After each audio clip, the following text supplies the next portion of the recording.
नमस्ते दोस्तों, शीश बुला का प्यार भरा नमस्कार। आज आप लोगों को सुनाने जा रही हूँ बहुत ही सुंदर कहानी चटपट माता की। तो आप लोग सुनिए, पसंद आए तो लाइक कमेंट और सब्सक्राइब जरूर करिएगा। तो आप लोग सुनिए कहानी। एक देवरानी जेठानी होती हैं और जेठानी के बच्चे नहीं होते हैं, देवरानी के बच्चे होते हैं। जेठानी क्या करती है, देवरानी के बच्चों को खिलाती है और नहलाती धुलाती है, पालती पोसती है। जो उसकी इच्छाएं होती है वो सब देवरानी के बच्चों में करती है और उन्हीं में खुशियाँ ढूंढती है। ऐसे करती रहती थी। उसके बाद क्या हुआ, एक दिन किसी बात के लिए जेठानी बहुत नाराज, देवरानी बहुत नाराज थी। आई और जेठानी को उल्टा सीधा कहने लगी, बहुत तेज गुस्सा आने लगी। तुम मेरे बच्चे को क्यों हाथ लगाए, तुमने मेरे बच्चे को क्यों खिलाया, और तुम तो बांझ हो, तुम्हारे तो कोई संतान ही नहीं है, तुम्हारी तो कर्म कमाई बहुत खराब है, तुम मेरे बच्चे को हाथ कैसे लगा दी। बहुत बुरा लगा जेठानी को। उसने कहा, रोज़ तो मैं इस बच्चे को खिलाती हूँ और सब अपने बच्चे ऐसे पालती हूँ, आज ये क्यों ऐसा उल्टा सीधा करी। और बोली, आज के बाद हाथ मत लगाना। बहुत दुखी हुई जेठानी, बहुत रो रही थी। रोते रोते अपना सोची कि आज मैं अपने प्राण को त्याग दूंगी। घर से निकल गई। जाते जाते जाते जाते थक गई, प्यास से व्याकुल हो गई। तो देखी एक जंगल घना दिख रहा था, वहाँ जाके एक पेड़ के नीचे बैठ गई और खूब रोने लगी। वहाँ पे तेज तेज की खूब रो रही थी कि यहाँ मेरी कोई आवाज़ भी नहीं सुनेगा और मैं अपने दिल की भड़ास भी निकाल दूंगी। हे भगवान, ने ऐसे क्या कर्म किया था जो आपने हमें निसंतान किया है, हमें कोई औलाद नहीं दी है। और मेरी जेठानी ने, देवरानी ने ऐसे ऐसे कहा। मुझे बहुत दुख लगा, मेरे दिल को बहुत चोट लगी। खूब रोती है, खूब भगवान से शिकायत करती है। तो वहाँ से एक माता जी निकलती हैं, प्रकट होती हैं, चट माता प्रकट होती हैं और इसके पास आती हैं। तो कहती हैं कि क्यों रो रही हो बेटा। तो कहती है कि मेरे कोई संतान नहीं है माता जी, और मैं अपने देवरानी के बच्चे को रोज़ खिलाती थी पिलाती थी, सब करती थी। उसी में अपना बच्चा ढूंढती थी, देखती थी और अपने बच्चे से मानती थी। पर आज उसने हमको बहुत उल्टा सुधा सीधा कहा, इसलिए मेरा मन बहुत दुखी हो गया। आज मैं अपने प्राण को त्याग दूंगी, क्योंकि ये ताने नहीं सुन जाते हैं। तो माता जी ने कहा कि नहीं नहीं, ऐसा मत करना। तुम तो बड़ी अच्छी लग रही हो देखने में भी, और नेचर से भी बहुत अच्छी लग रही हो। तो कही, माता जी नेचर से कुछ नहीं होता, हमारा कर्म तो नहीं अच्छा है, हमारी किस्मत तो खराब है।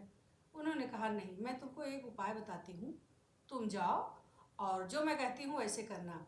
तो बोली, बताइए माता जी। कहीं जाओ, दो चार बच्चे जहाँ खेलते रहे होंगे वहाँ जाना, उनका बाल उखाड़ के ले आना, 4 बाल ले आना उखाड़ के। बोली, ठीक है। गई वहाँ पे, देखी बच्चे खेल रहे थे, छोटे छोटे नवजात शिशु खेल रहे थे। सब बच्चे देखी, बच्चे की बड़ी प्रेमी थी, बहुत अच्छा लगा। उसकी हिम्मत नहीं हुई कि वो बच्चों का बाल उखाड़ के लाए और माता जी को दे, मतलब एक टोटका टाइप में। वो वहाँ से उल्टे लौट आती है, फिर वही जंगल में घने जाती है, वहाँ बैठती है, माता जी का इंतजार करती है। माता जी आती हैं। बोली, लाई जो मैंने कहा था। बोली, हे माता जगत जननी, हे माता, तुम किस रूप में आई हो ये मैं नहीं जानती हूँ, पर माता ये गलत काम हमसे नहीं होगा। मैं किसी बच्चे का बाल नहीं उखाड़ सकती हूँ, कितना दर्द होगा, कितना तकलीफ होगी। तो बोली, अच्छा जाओ, फिर तुम घर वापस जाओ, माता रानी तुमको सब देगी। घर जाती है तो देखती है कि उसका जो सामान है, बक्सा अटैची जो भी है, उसमें बहुत हीरा जवाहर सोना सर्फी सब है, और घर में सब उसकी अलमारी कपड़े से भरी है। जाके देखती तो कहती, ये चमत्कार कैसे हुआ, ये सब मेरे पास कहाँ से आ गया। तो कहती है कि पता नहीं माता, भगवान किसने हमको इस रूप में क्या भेजा है, हम तो कहीं गए भी नहीं, कहीं लाए भी नहीं, वो माता जी ने हमको आशीर्वाद दिया है। तो उसको बात मन में लगी रहती है, तो देवरानी से अपना अलग हो जाती है। देवरानी के बच्चे को खिलाती नहीं, उनके साथ खाना नहीं खाती है, अपना अलग बनाती खाती है। और उसके बाद में पति आता है तो कहती, मैं अब इसके साथ नहीं रहूँगी, इसने मुझे बहुत उल्टा सीधा कहा, मेरे दिल को बहुत चोट पड़ी है, तो मैं अब अलग बनाऊँ खाऊँ। पति कहता, ठीक है, अलग ही रहो, जैसे तुम खुश रहो। दोनों अलग रहते हैं। देवर देवरानी अलग हो जाते हैं, जेठ जेठानी अलग हो जाते हैं। अपना जिसके पास जो रहता है वो खाता पीता है, वो उसके बच्चे को अब हाथ नहीं लगाती है।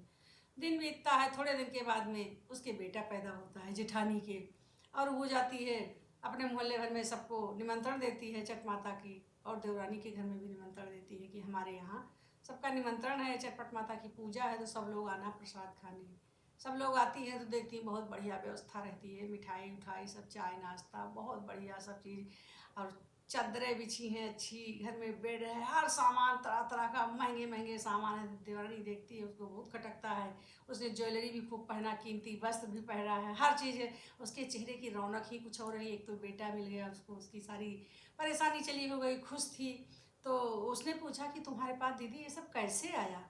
तो उसने कहा कि हमें खुद ही नहीं पता हमारे पास कैसा आया, मुझे तो बस मिला है, भगवान ने आशीर्वाद में हमको दिया है, अब हम ये नहीं जानते। कहीं नहीं कुछ है तुम छिपा रहे हो, बताओ हमको।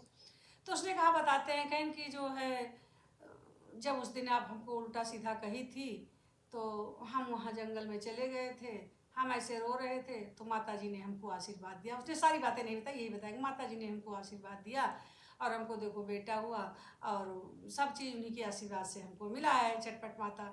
और उन्होंने कहा कि जब तुम्हारे सब चीज़ हो जाएगा तो चटपट माता की पूजा कराना, तो आज हमने पूजा कराया है।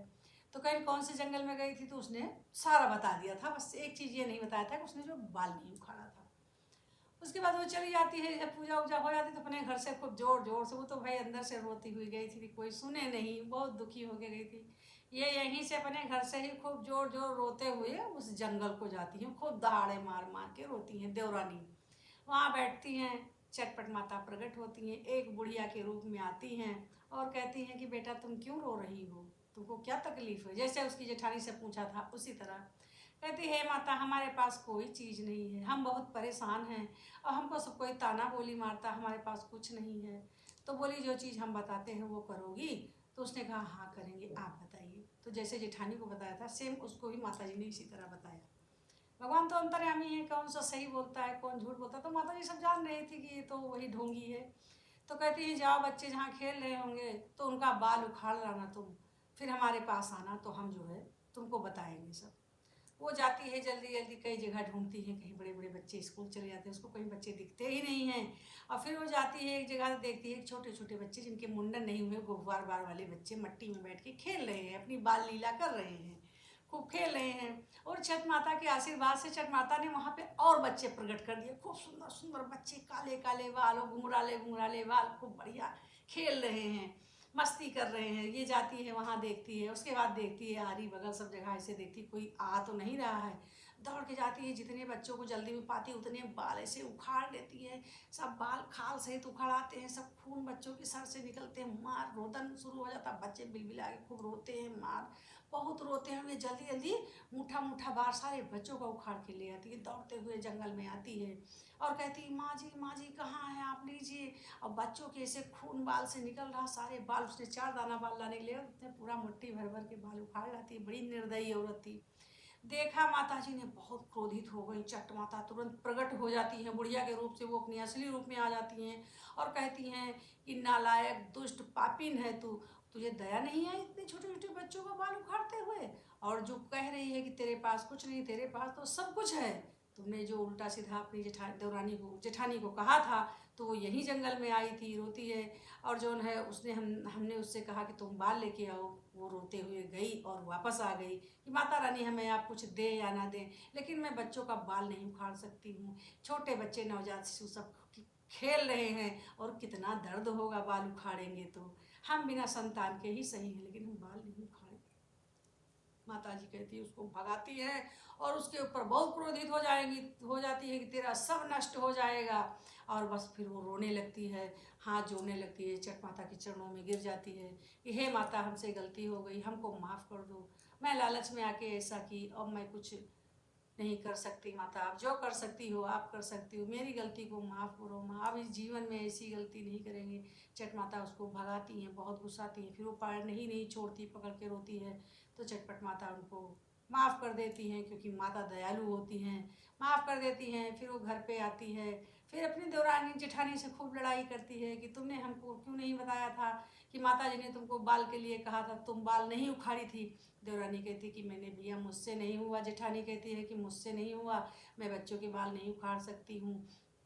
फिर घर में आती है तो समझाती है कि देखिए तुम्हारे पास सब है, हमारे पास कुछ नहीं था, तो हम बड़े उससे हम आत्महत्या करने जा रहे थे, रोने जा रहे थे, तो माँ ने हमारी परीक्षा लिया था कि देखें इसके दिल में बच्चों के लिए क्या फीलिंग आ रही है। तो मैं गई तो, लेकिन मैंने बच्चों का बाल नहीं उखाड़ा।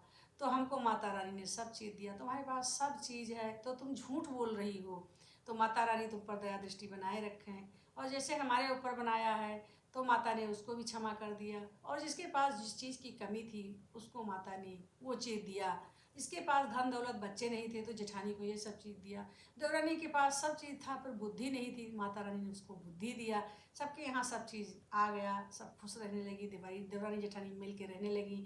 उनके भी बेटा इनके भी बेटा सब खेलने लगे और सबको समझदारी आ गई, सब अच्छे से रहने लगी। तो माता जी ने जैसे धन बुद्धि उन लोगों को दिया, वैसे माता सबको दे। जिसके पास जो कमी हो माता सबकी पूर्ति करे और सबकी माता भला करे, सबके घर में खुशियाँ लाए, सबके परिवार में आशीर्वाद बनाए रखें। तो बोलो चटपट माता की जय।